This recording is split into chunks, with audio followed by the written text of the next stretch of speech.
Thank you for joining us this evening. And I'm reading from the New International Version. First from Abraham, from Genesis chapter 12, verses 1 and 2. The Lord had said to Abraham, leave your country, your people, and your father's household, and go to a land that I will show you. I will make you a great nation, and I will bless you. I will make your name great, and you will be a blessing. And then from chapter 17, verses 1 through 8, and I'm going to add two other ones, verses 15 and 16. When Abraham was 99 years old, the Lord appeared to him and said, I am God Almighty. Walk before me and be blameless. I will confirm my covenant upon me, and you will be great, and you will greatly increase your numbers. Abram fell face down, and God said to him, as for me, this is my covenant with you. You will be the father of many nations. No longer will you be called Abram. Your name will be Abraham, for I have made you a father of many nations. I will make you very fruitful. I will make you nations of you, and kings will come from you. I will establish my covenant as an everlasting covenant between me and you and your descendants after you for the generations to come, to be your God and the God of your descendants after you. The whole land of Canaan, where you are now an alien, I will give as an everlasting possession to you and your descendants after you, and I will be their God. And then verses 15 and 16, God also said to Abraham, as for Sarai, your wife, you are no longer to be called her Sarai. Her name will be Sarah. I will bless her and will surely give you a son by her. I will bless her so that she will be the mother of nations. Kings of people will come from her. This is the word of the Lord. For tonight's study, I'm going to take my glasses off now since I don't need them. This is going to be a very interactive study. And I'm going to ask you, when you respond to your questions, so please keep yourself muted throughout the study. But as you respond, please raise your hand and we will, either myself or Colleen will call upon you to respond. If you do not care to respond by unmuting yourself and that, please feel free to make your comment in a comment column. And I want this to be very interactive with us this evening. So please, let's take a deep breath.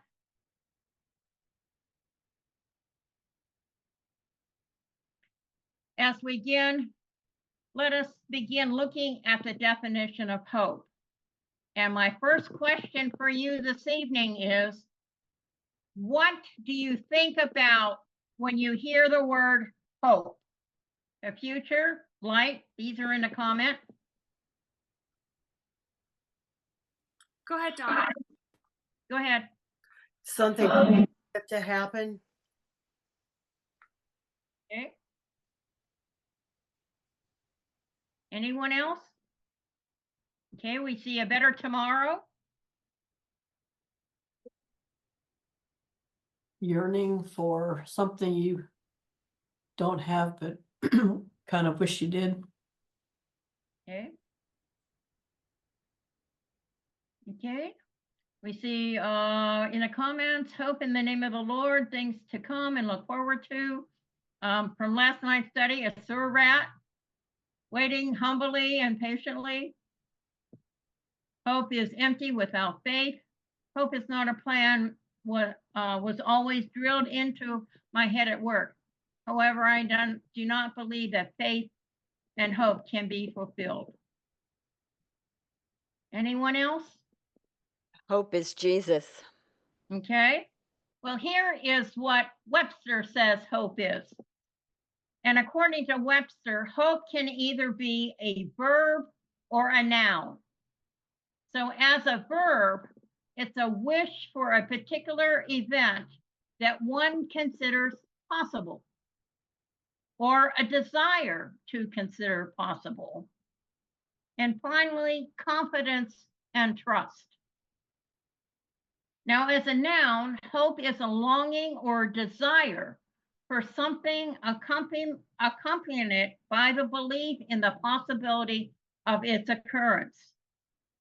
An instance of such longing or desire, a source or a reason for such longing or desire, a theological virtue defined as the desire and the search for the future good, challenging but not impossible to attain with God's help. But we also see the words confident and trust in the definition as a noun. So for this evening, we are going to look at those two words, confidence and trust. And so we'll focus on Abraham's trust and confidence in God. Here comes your next question. What do we know about Abram or Abraham as we know him? He's old. He left on a trip without a map. Keeper of the covenant. A brave man. A faithful follower.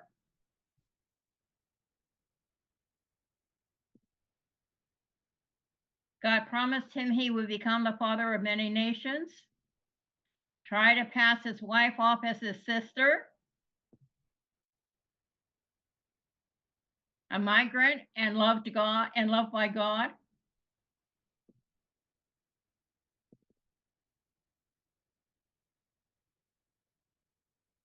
A flawed man. He trusted the Lord enough that set out to offer his son as a sacrifice. Probably hoped he wouldn't have to. He was a very devout man of God.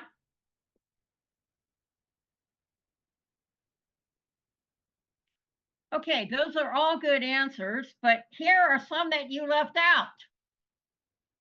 He was born in Ur of the Chaldeans.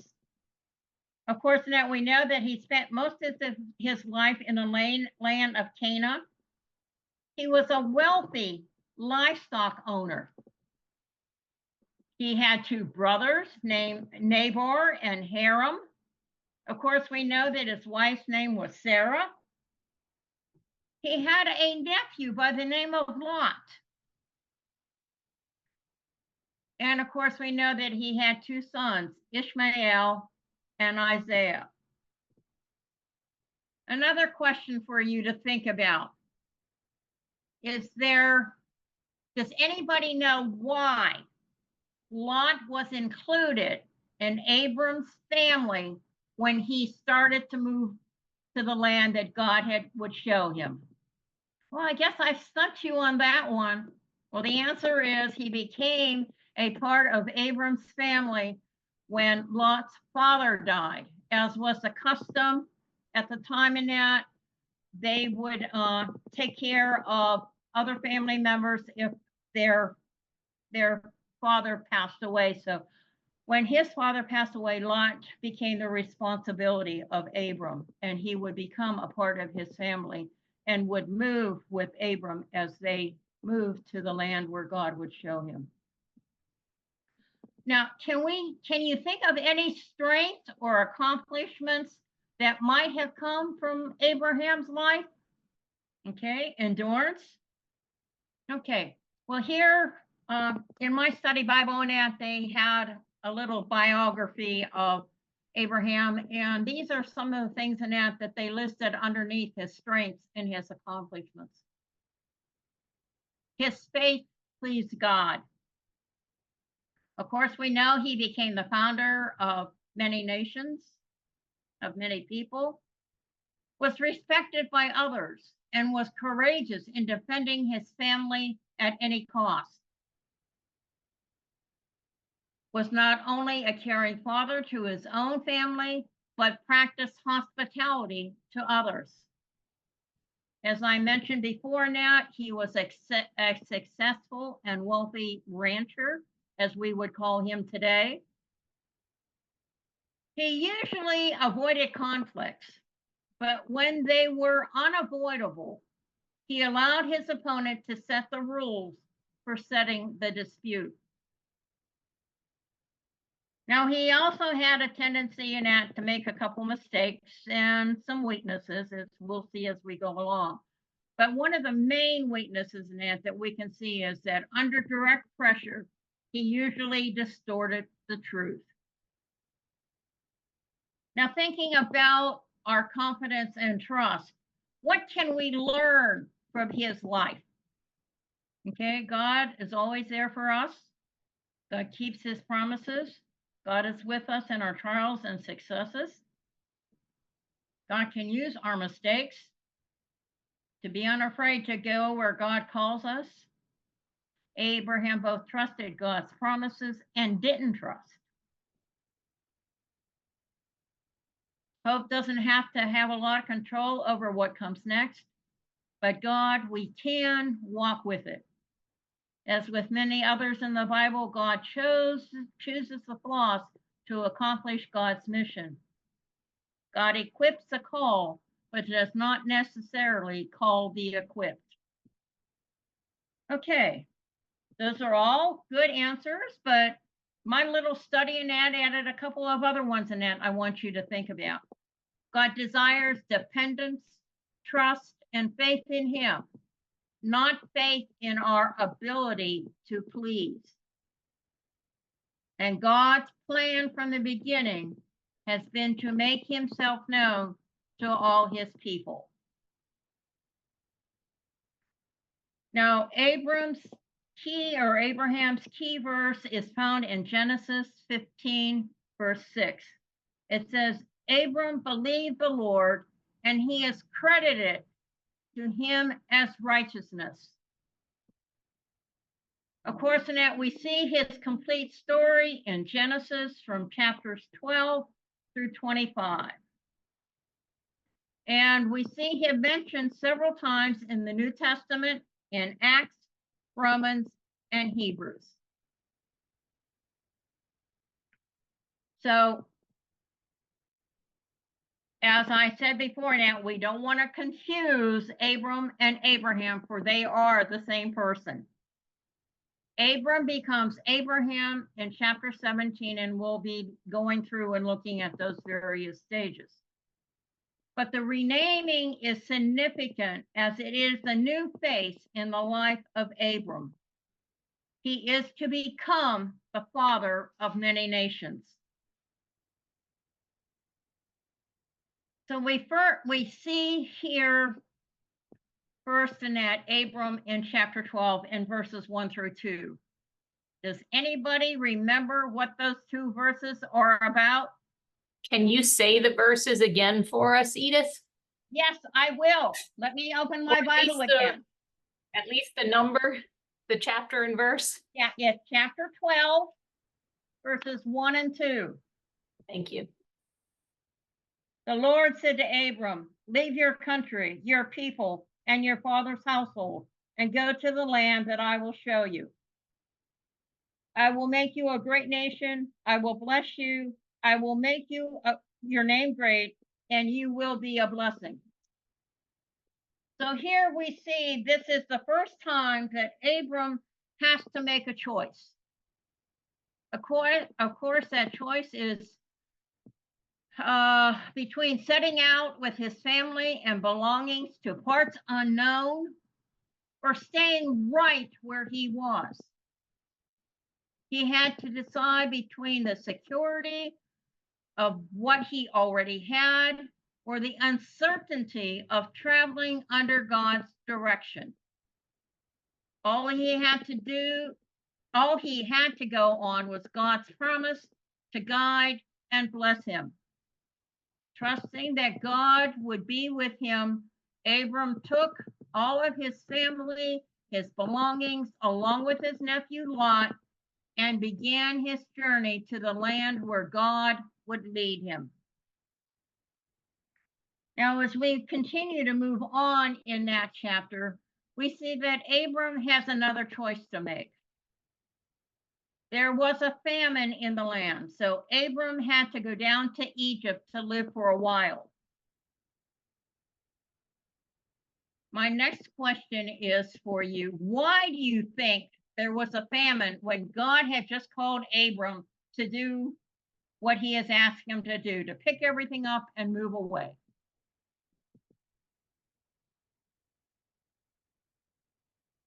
Is there any idea of why that would happen? As a test? You hit it, Donna. I It guess. was a test. Of course, in that, we see here that Abram acted out of fear instead of in trust in God. This is where he tells Pharaoh that Sarai is his sister and not his wife, out of concern for his and Sarai's safety. Abraham lost faith in God's protection, even after all that God had promised him. Now, you can read a lot more about Abraham and Lot in chapters 13 and 14. We're not going to talk about that side of their thing in that, about their separation and how eventually Abram rescues Lot. So you can read that on your own. And here we're going to move into the next part of his life in chapter 15. We see God's promise of a son to Abram. Abram has a vision where the word of the Lord came to him. Do not be afraid, Abram. I am your shield, your very great reward. Abram once again questioned God and not trusting. Here he says, you have given me no children, so a servant of my household will be my heir. But God tells him, this man will not be your heir, but a son coming from your own body will be your heir. He took him outside and said, look up at the heavens and count the stars, if indeed you can count them. So shall your offsprings be. So Abram believed the Lord. So continuing on, we see in it, of course, in it, as I said in chapter 17, God renames Abram to Abraham, which means father of many nations, and makes the covenant of circumcision with him, with Abraham. God also renames Sarai to Sarah and blesses her and assures Abraham that she will bear him a son. Also, okay, from Joel, he's commented here. Also, maybe God called Sarah and Abraham somewhere that could have and should have been good, but we the people aren't good at sharing resources and we leave God's green earth wasted and famished. Do we sometimes have to roll with the punches of life and navigate hope with when plans, even God's, get foiled? Thank you, Joel, for that. Here again, we see that Abraham has doubts about God's promise. But of course, in the end, we know that he has trust and confidence in God. So the biblical definition for doubt is wavering between minds or lacking confidence, assurance, or complete trust in God. So why do you think Abraham doubted? Or why do we doubt today? Sometimes things too impossible. Abraham is not patient. Human response to lack control, fear. Trust is hard and requires vulnerability. People resist change even when they know it is for their benefit. Too good to be true. Not confident in ourselves and others. Faith, hope, and love don't match common logic. Because we are human and sinful, causing doubt. God's time is different than ours. We use our free will and learning to base our beliefs upon what we can concretely see or touch.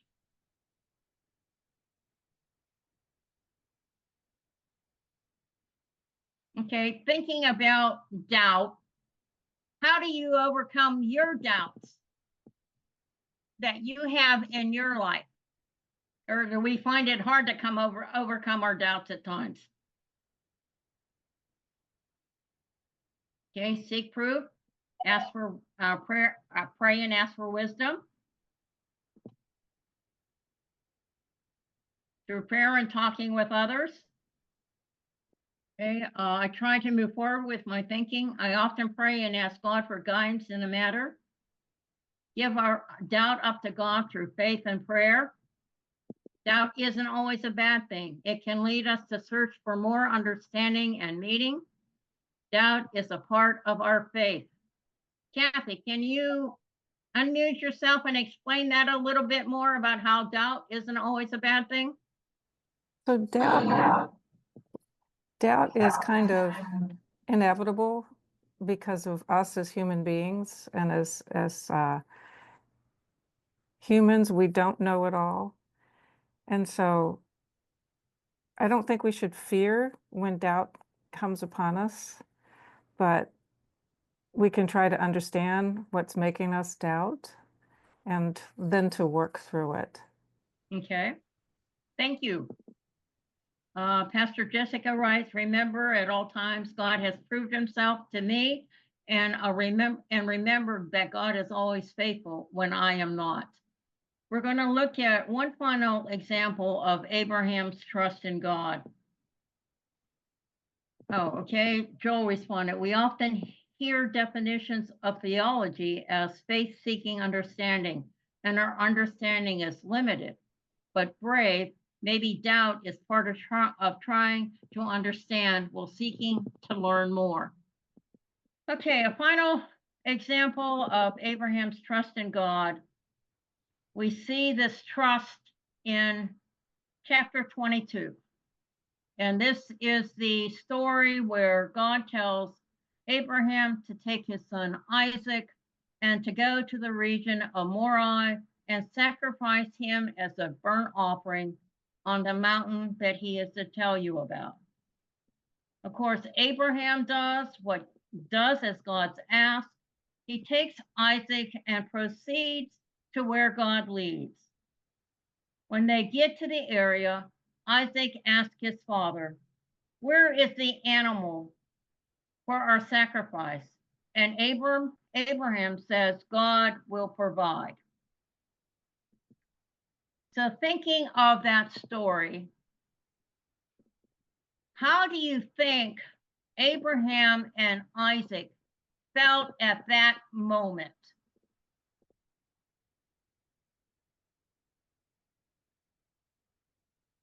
Or how would you feel if God asked you to do something that you thought was impossible? How would you feel? Okay, scared? Abraham is so focused on the task at hand that it takes an angel God times 2 to get his attention. Why is God asking me to do this? He knows God and knows that he must follow through with what he has been asked to do. I really struggle with this test narrative. Abraham had prayed and pleaded for Sodom and Gomorrah. Maybe the test was also for Abraham to love and trust God enough to say, oh Lord, you never asked that. This is not like you.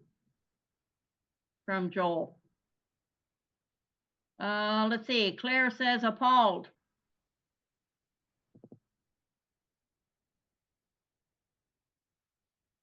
I would pray to God's Spirit to strengthen my faith to do it. Let's see, Denise says initially terrified. Hopefully, I will ask God to help me understand why I must do such a terrible task. I struggle with it too. Does God need proof of Abraham's loyalty or faith? And let's see, David responds at seminary, they talked about this event led Israel to children's sacrifice. I would be doubtful, but his faith would grow.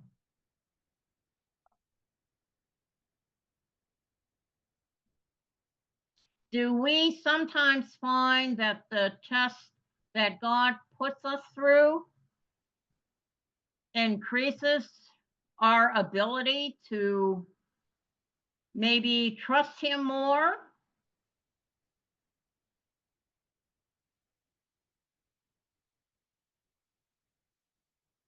Or do these tests help us grow? Okay, of course, in that we know in the end of that God does provide the ram for the sacrifice. Helps us grow to trust God with our whole heart. Okay, well, Abraham really honest. Let's see, I have to trust God to know what is best for me, even if I might think that they're that at the time. Definitely, we all have a calling and should follow them. Okay, of course, in that we know that Abraham honestly wanted to please the Lord and intended to go to any length to do God's will. So thinking now about this confidence and trust that Abraham showed and how we sometimes doubt our abilities and everything else. And going back to that idea of hope, what does hope mean or look like to you? And do you see it as a noun or a verb? Okay, here, Joel has also written, I wonder if Abraham inspired Christ to teach us to pray, not to leave us in the time of trial, but to deliver us. This is a hard story, and I am so grateful you included it in this study. Hope is needed for the hard stuff we face, for sure. So how do you see hope in your life?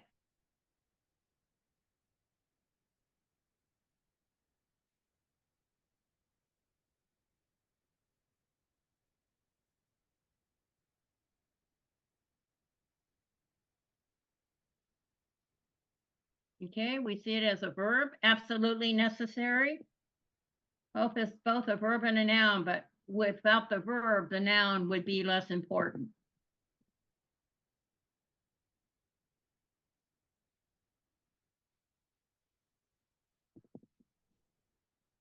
Okay, a noun, it's always present with me. Faith, hope, and love are a part of discipleship, so we must act.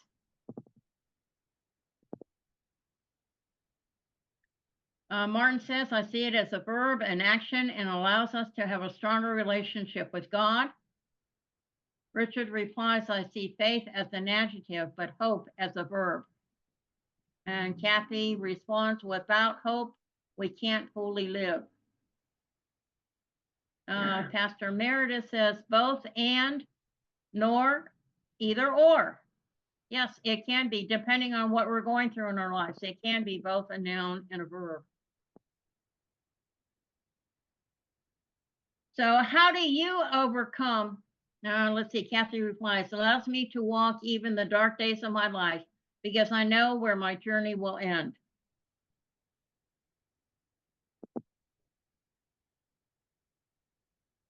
So how do you find trust and confidence in God?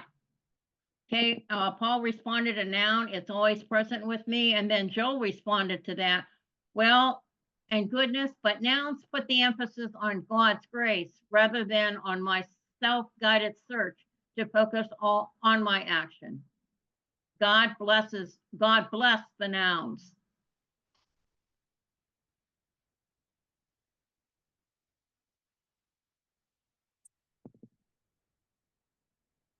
The encouragement of believers in the body of Christ.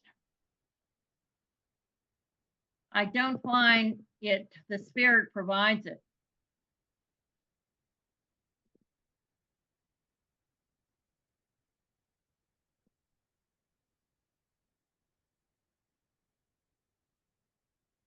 When decisions work out in a positive way.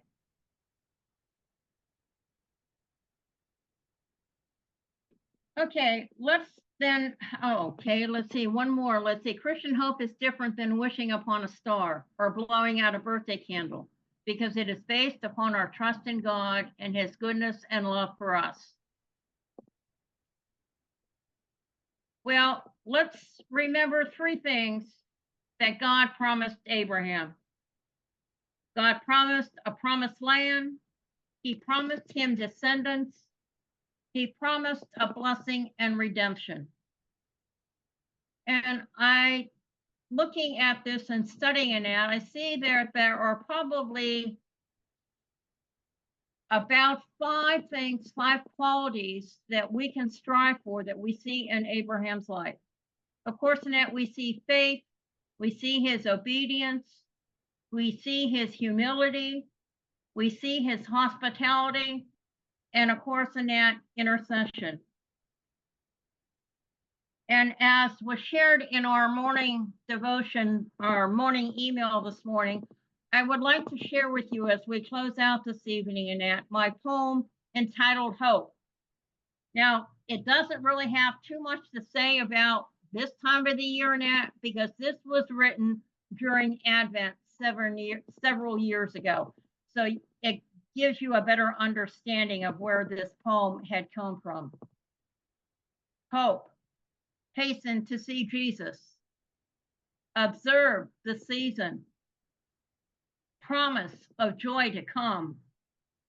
And expectations of the Lord's birth.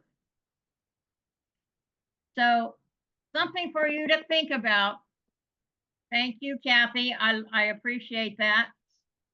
She said she always loves my poems. Something for you to think about this evening and even tomorrow. Think about how hope thrives in your life.